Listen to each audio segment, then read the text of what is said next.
बच्चों, स्वागत है आपका हमारे YouTube चैनल पे। मैं हूँ गायत्री और आज जो टॉपिक हम कवर करने वाले हैं वो है इंडस्ट्रियल सिकनेस।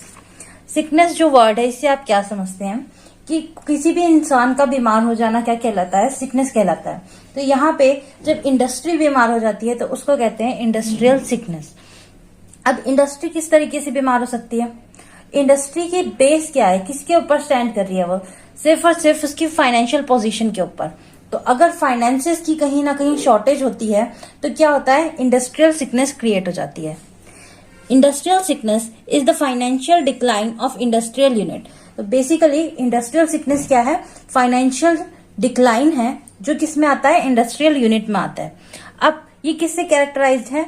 सबसे पहले है prolonged with cash losses, default on डेप्ट एंड वर्सनिंग फाइनेंशियल पोजीशन।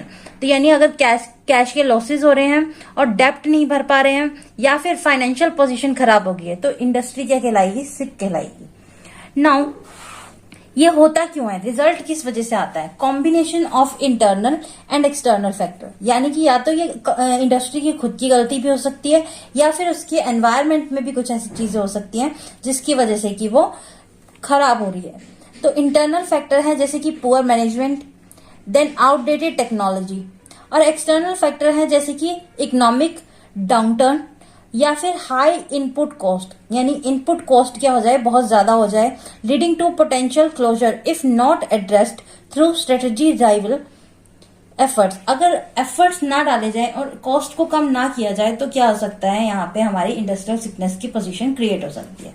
तो अब डेफिनेशन देख लेते हैं हम। An industrial unit is considered sick when it incurs sustained cash losses.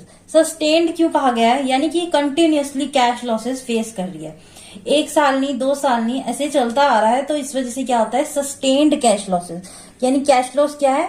काफी सालों से बने चले आ रहे हैं। Reports cash losses for a significant period like 1 or 2 fiscal year with a likely continuation of losses. Continue loss बना आ रहा है तो उसको क्या कहेंगे? Sustained cash losses.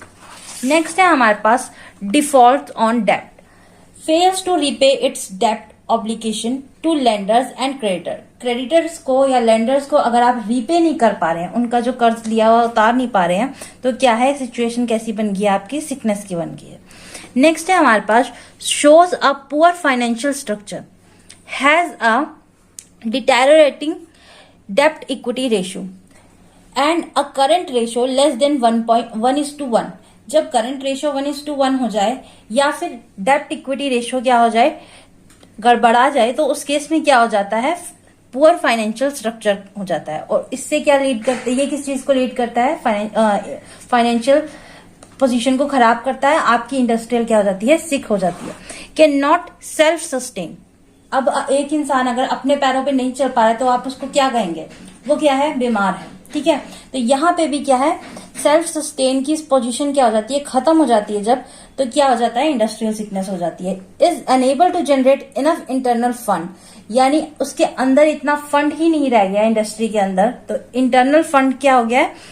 खत्म हो गया है। To support its operation and relies heavily on external financing for survival. Survival के लिए भी अगर आपको बाहर से पैसा लेना पड़ रहा है तो क्या सिचुएशन आ गई है? आपकी सिकनेस की सिचुएशन आ गई है। Causes of industrial sickness. अब होती क्यों है ये? हमने पढ़ा इंटरनल और एक्सटर्नल फैक्टर मैटर करते हैं, तो पहले हम एक एक करके देख लेंगे इंटरनल फैक्टर कौन से हैं और एक्सटर्नल फैक्टर कौन से हैं। यहाँ पे इंटरनल फैक्टर्स के अंदर सबसे पहले है poor management, incompetent leadership, lack of market research and faulty financial planning. ये तीनों चीजें क्या है? पुअर मैनेजमेंट के एस्पेक्ट्स हैं। नेक्स्ट हमारे पास है आउटडेटेड टेक्नोलॉजी। अगर आप अपने आप को अपग्रेड नहीं कर रहे, टेक्नोलॉजी के साथ बदल नहीं रहे, तो क्या हो जाता है? आप क्या रह जाते हैं? पीछे रह जाते हैं। Failure to adopt new technologies leading to lower efficiency and increase cost. कहीं ना कहीं ये कॉस्ट की भी क्या कर देता है? आपकी कॉस्ट जो है, इनपुट कॉस्ट है, उसको बढ़ा देता है। अगर आप टेक्नोलॉजी जो अभी चल रही है लेटेस्ट टेक्नोलॉजी, उसको यूज नहीं करते, पुरानी चीजों को ही चलाते रहते हैं, तो क्या होता है? यहाँ पे आपकी कॉस्ट क्या ज्यादा रहती है। नेक्स्ट है labour issue, inadequate training, poor management, employ relations and high labour cost. तो ये सारी चीजें भी क्या करती हैं? इफेक्ट करती हैं।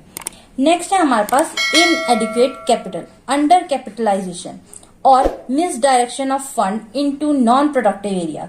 पैसा है आपके हाथ में पर आप पैसा उस जगह नहीं लगा रहे जिस जगह आपको लगाना चाहिए। मान लीजिए आपकी कंपनी को बहुत ज्यादा मार्केटिंग की जरूरत है और आप मार्केटिंग में पैसा नहीं लगा करके आप एम्प्लॉयज लाए जा रहे हैं, ज्यादा से ज्यादा आप क्या कर रहे हैं, भीड़ इकट्ठी करते जा रहे हैं उन पैसों से। तो यही क्या क्रिएट कर रहा है उनके लिए, नॉन प्रोडक्टिव एरिया में पैसे लगाना उनके लिए क्या खतरनाक साबित हो सकता है। ठीक है, नेक्स्ट है हमारे पास एक्सटर्नल फैक्टर जो हमारे एनवायरनमेंट में प्रेजेंट है, यानी कि हमारी इंडस्ट्री के अलावा जो चीजें उनको इफेक्ट करने वाली हैं। तो सबसे पहले है economic downturn, recession and a general decline in demand. Generally जब रिसेशन का पीरियड आता है या फिर डिमांड जो है डिक्लाइन हो जाती है तो ऐसे केसेस में भी क्या हो सकता है, इंडस्ट्रियल सिकनेस की सिचुएशन बन सकती है। High input prices, increase in the cost of raw material and other essential input. जब इनपुट की कॉस्ट बढ़ जाए तो उसमें इंडस्ट्री की तो कोई कसूर नहीं है, क्योंकि वो तो क्या हुआ है अपने आप ही बढ़ी है ना। जो प्राइस है, जो कॉस्ट है वो इनपुट का, वो अपने आप बढ़ा है रॉ मटेरियल का, तो इसमें इंडस्ट्री की तो कोई गलती नहीं है। तो ये क्या आ गया हमारा एक्सटर्नल फैक्टर में। नेक्स्ट है policy changes, government policy shift और delay in granting necessary license and permit. Government की पॉलिसी में किसी तरह का चेंज आया है या किसी तरह का डिले आया है, या फिर उनको जो नेसेसरी लाइसेंस प्रोवाइड करना था या परमिट देना था उसमें किसी तरह का डिले आया है, तब भी क्या होता है, इंडस्ट्रियल सिकनेस की सिचुएशन क्रिएट हो जाती है। Supply chain disruption, interruptions in the flow of raw material और डिस्ट्रीब्यूशन ऑफ प्रोडक्ट्स। तो इन दोनों चीजों को भी ये दोनों चीजें भी मायने रखती है। या तो अगर आपके फ्लो ऑफ रॉ मटेरियल अगर टाइम पर नहीं पहुंच जाए तो इंडस्ट्री क्या हो सकती है, डगमगा सकती है। वहीं उनकी क्या हो सकती है, जो प्रोडक्शन है वो इफेक्ट हो सकती है। डिस्ट्रीब्यूशन ऑफ प्रोडक्ट, अगर प्रोडक्ट को अच्छे से डिस्ट्रीब्यूट नहीं किया जा रहा, ज्यादा से ज्यादा एरिया में या फिर मार्केट में उसको बेचा नहीं जा रहा है, तो फिर भी क्या हो सकता है, यहाँ पे हमारी इंडस्ट्रियल सिकनेस की सिचुएशन क्रिएट हो सकती है। नेक्स्ट है हमारे पास इम्पैक्ट ऑफ इंडस्ट्रियल सिकनेस। तो यहाँ पे इंडस्ट्रियल सिकनेस के इम्पैक्ट क्या रहते हैं। सबसे पहले है economic stagnation, sluggish regional economic growth and a significant drain और बैंक क्रेडिट। यानी कि रीजनल इकोनॉमिक ग्रोथ में अगर किसी तरीके का गिरावट हो या फिर कोई ड्रेन हो बैंक क्रेडिट में, तो यहाँ पे क्या हो सकता है, इकोनॉमिक स्टैग्नेशन की सिचुएशन क्रिएट हो सकती है। ठीक, नेक्स्ट है हमारे पास reduced industrialisation, hindrance the overall industrial development of a country.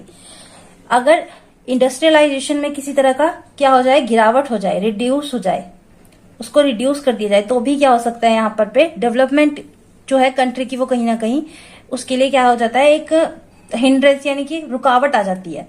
Next है हमारे पास unemployment, can lead to job losses as companies downsize और क्लोज। कंपनी क्या करती है, अपने लोगों को ही निकालना शुरू कर देती है अगर वो सिकनेस की स्टेज पे आ गई है, क्योंकि अगर हमारे पास काम ही नहीं है तो हम इतने लोगों को इकट्ठा करके करें क्या। ठीक है, तो ऐसे में क्या करती है, यहाँ पे कंपनी डाउनसाइज कर देती है, यानी अपने जितने भी एम्प्लॉयज हैं उनको निकालना शुरू कर देती है धीरे धीरे। नेक्स्ट है हमारे पास रिहेबिलिटेशन मेजर्स। अब इसके लिए किया क्या जाए, इस सबसे ओवरकम किस तरीके से करना है। तो सबसे पहले है strategic planning, formulating new strategy and implementing corrective action. यानी कि न्यू स्ट्रेटेजी बनाई जाए और उसको इम्प्लीमेंट किया जाए ताकि हम जो जो गलतियां करते आ रहे हैं उनको क्या किया जा सके, चेंज किया जा सके। फाइनेंशियल रिस्ट्रक्चरिंग, रीनेगोशिएटिंग डेप्ट obligation and providing government support. Government का सपोर्ट मिले और जो डेप्ट ऑब्लिगेशन है उसको क्या किया जा सके, दोबारा से रीनेगोशिएट किया जा सके। यानी कि हम इसमें क्या इम्प्रोवाइजेशन कर सकते हैं। Improved management, adopting participative management, effective budgetary control and better leadership plus budgetary control, ये दोनों चीजें क्या कर सकती है, हमारी मैनेजमेंट को इम्प्रूव कर सकती है। नेक्स्ट है workforce development, expanding vocational training and reskilling programmes to enhance workforce efficiency. यानी जो हमारे लेबर है या जो वर्कफोर्स है उनको क्या किया जा सके, अपग्रेड किया जा सके, उनकी रीस्किलिंग किया जा सके, यानी उनको सिखाया जा सके वोकेशनल ट्रेनिंग। वोकेशनल ट्रेनिंग क्या होती है, छोटे छोटे पीरियड्स में लोगों को क्या किया जाता है, ट्रेन किया जाता है। तो ये था टॉपिक हमारा इंडस्ट्रियल सिकनेस का। आई होप आपको समझ आया होगा। Thank you.